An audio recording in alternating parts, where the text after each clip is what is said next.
မိထီလာကအညာသူလေးကိုချစ်လွန်းလို့ဆရာဝန်ဘဝကိုဆွန့်လွတ်ပြီးမြန်မာနိုင်ငံသားခံယူလိုက်တဲ့အီတလီနိုင်ငံသားပရိသတ်များအားလုံးပဲမင်္ဂလာပါရှင် TK Media ကနေပြန်လည်ကြိုဆိုလိုက်ပါတယ်ကမ္ဘာပေါ်မှာအတိုးတက်ဆုံးအီတလီနိုင်ငံကနိုင်ငံသားဆရာဝန်ကတော့မြန်မာနိုင်ငံမိထီလာကတောသူမလေးတယောက်ကိုမိသားဖသားပြီးတောင်းရလက်ထက်ကမြန်မာလူမျိုးအဖြစ်ခံယူလိုက်ပါတယ်တကယ်ပါလုံးကလူတွေဟာပုံမကောင်းမွန်တဲ့ဘဝကိုရှာဖွေဖို့ဥရောပနိုင်ငံတွေကိုထွက်ခွာခြင်းနေကြတဲ့ချိန်မှာအီတလီနိုင်ငံကအရေးချင်းရှိတဲ့ဆရာဝန်တဦးကသူ့ရဲ့စီးစိမ်ချမ်းသာတဲ့ကွန်ထရက်တွေကိုဆွန့်လွတ်ပြီးတော့မြန်မာနိုင်ငံကအညာသူလေးစီကိုအရောက်လာခဲ့တဲ့ဇလန်လေးကတကယ်ကိုရုပ်ရှင်တကားလို့စမ်းကြယ်လွန်လာပါတယ်။ဒီအချစ်ဇလန်ရဲ့အစားကတော့လွန်ခဲ့တဲ့3နှစ်ကျော်ကအိန္ဒိယထိုင်းနိုင်ငံဘန်ကောက်မြို့မှာစတင်ခဲ့တာပါ။အီတလီနိုင်ငံသားဆရာဝန်လေးအိုင်ဗန်နဲ့မိထီလာမြို့အနီးကကျေးရွာလေးတစ်ရွာကနေအလုပ်သွားလုပ်နေတဲ့အညာသူလေးချယ်ရီတို့ကအလုပ်ခွင်မှာစုံတွေ့ခဲ့ကြတာဖြစ်ပါတယ်။ဘာသာစကားနဲ့ယဉ်ကျေးမှုမတူညီကြပေမဲ့သူတို့နှစ်ဦးရဲ့ရိုးသားတဲ့စိတ်ထားခြင်းကထပ်တူကြခဲ့ပါတယ်။၃နှစ်တာကာလပတ်လုံးတယောက်ကိုတယောက်အပြန်အလှန်ယုံကြည်မှုနဲ့လက်တွဲခဲ့ကြပြီးနောက်မှာ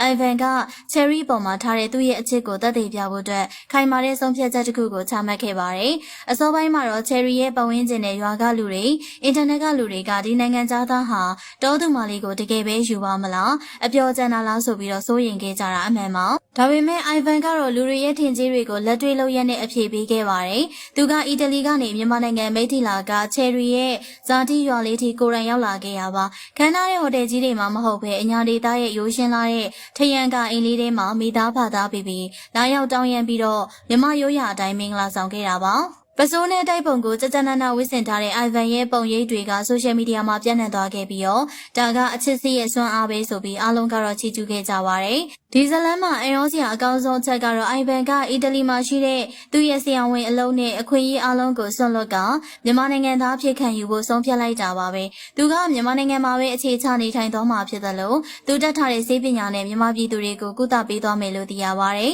။မြန်မာနိုင်ငံသားတော်တော်များများကအလုပ်ကန်ရှားပါမှုလျှက်စစ်မီမှန်မှုနဲ့စီးပွားရေးကျပ်တဲမှုတွေကြောင့်နိုင်ငံပြင်ပကိုထွက်ခွာဖို့ကြိုးစားနေတဲ့အချိန်မှာအဲဘယ်လိုဥရောပတိုက်သားဆရာဝန်တဦးကမြန်မာပြည်ကိုရွေးချယ်ခဲ့တာကတကယ်ကိုထူးခြားတဲ့ဖြစ်ရပ်ပါသူကတော့ချစ်သူရှိတဲ့နေရာကသူ့အတွက်အကောင်းဆုံးနေရာပဲလို့ယူဆထားပုံရပါတယ်ဒီဖြစ်ရပ်ကနေကျမတို့မြင်တွေ့လိုက်ရတာကအချစ်ဆိုတာငွေကြေးကုန်ဒရက်ဒါမှမဟုတ်နိုင်ငံရေးအခြေအနေတွေပေါ်မှာမမူတည်ဘူးဆိုတာပါအဲဘယ်ရဲ့ပေးဆက်မှုကတကယ်ကိုလေးစားစရာကောင်းပါတယ်သူကချယ်ရီကိုတင်ချစ်တာမဟုတ်ဘဲချယ်ရီရဲ့မိသားစုချယ်ရီရဲ့လူမျိုးနဲ့ယဉ်ကျေးမှုတွေကိုတန်ဖိုးထားမြတ်လို့ကြောင်းသက်သေပြလိုက်ပါတယ်။အီတလီကဆရာဝန်ဘဝကိုစွန့်ပြီးတော့အညာသူလေးအတွက်မြန်မာပြည်သားခံယူလိုက်တဲ့အိုင်ဗန်ရဲ့ဆုံးဖြတ်ချက်ကလေးစားစရာပါ။ကဲပရိသတ်ကြီးတို့ရောအချစ်အတွက်အရာရာကိုစွန့်လွတ်ရဲခဲ့တဲ့အိုင်ဗန်ရဲ့လောက်ရပုံမှာဘယ်လိုထင်ကြလဲ။အခုလိုမျိုးခက်ခဲတဲ့အချိန်မျိုးမှာမြန်မာပြည်ကိုရွေးချယ်ခဲ့တဲ့သူရဲ့စိတ်ထားကိုရောလေးစားမိလား။အိုင်ဗန်နဲ့ချယ်ရီတို့ရဲ့အိမ်ထောင်ရေးခရီးလမ်းလေးအေဂျင့်တိုင်ရပါစေကြောင်းဆုတောင်းစကားလေးတွေကိုမှတ်ချက်ပေးခဲ့ပါအောင်နော်။အားလုံးကိုကျေးဇူးတင်ပါတယ်ရှင်။